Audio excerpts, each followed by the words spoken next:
कबीर की पुकार साध्वी ज्ञानानंद जी भैया के विचार क्या लिखते हैं। एक बूंद से सब सृष्टि की रचना, एक बूंद से सब सृष्टि की रचना। विवेकानंद पत्रावली पृष्ठ 311 में विवेकानंद जी कहते हैं कि पुरोहित गण चाहे कुछ भी बके, वर्ण व्यवस्था केवल एक सामाजिक विधान ही है जिसका काम हो चुका है।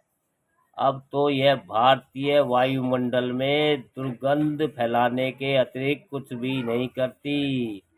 सदगुरु कबीर साहब जी कहते हैं, एकहु तुचा, एकहु तुचा हाड़ मल मूत्रा, एक ही विधूर एक ही गुदा, एक बूंद सो सृष्टि रची है, कहो बामन कौन शूद्रा। कौन ब्राह्मण है और कौन शूद्र है। जैसे कबीर साहब ने ब्राह्मण और शूद्रों के विभेद को पागलपन बताया, वैसे ही उन्होंने ब्राह्मण और मुसलमान आदि को भी भ्रमपूर्ण कहा।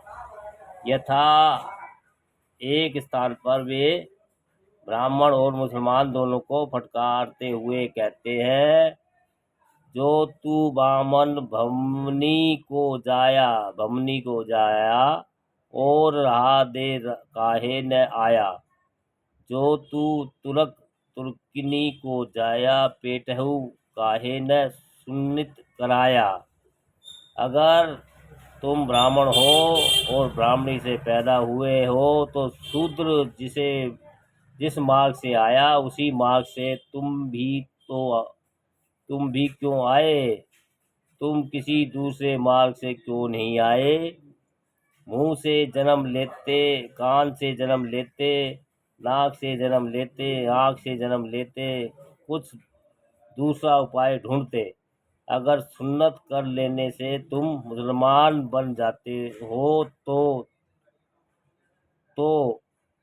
जो तू तुर्कनी को जाया, पेटहु काहे न सुन्नित कराया। पेट से ही सुन्नत करा के क्यों नहीं जन्म लेते। वस्तुतः सदगुरु कबीर साहब समरसता लाना चाहते हैं, इसलिए सदगुरु कबीर साहब के धर्म को मानव धर्म कहना ज़्यादा बेहतर होगा। समरसता, प्रेम, अपनापन, एकतव्य, संयम, सेवा, सदाचार का विकास ही असली धर्म है। इसी के पोषक है सदगुरु कबीर साहब। हाँ दोस्तों।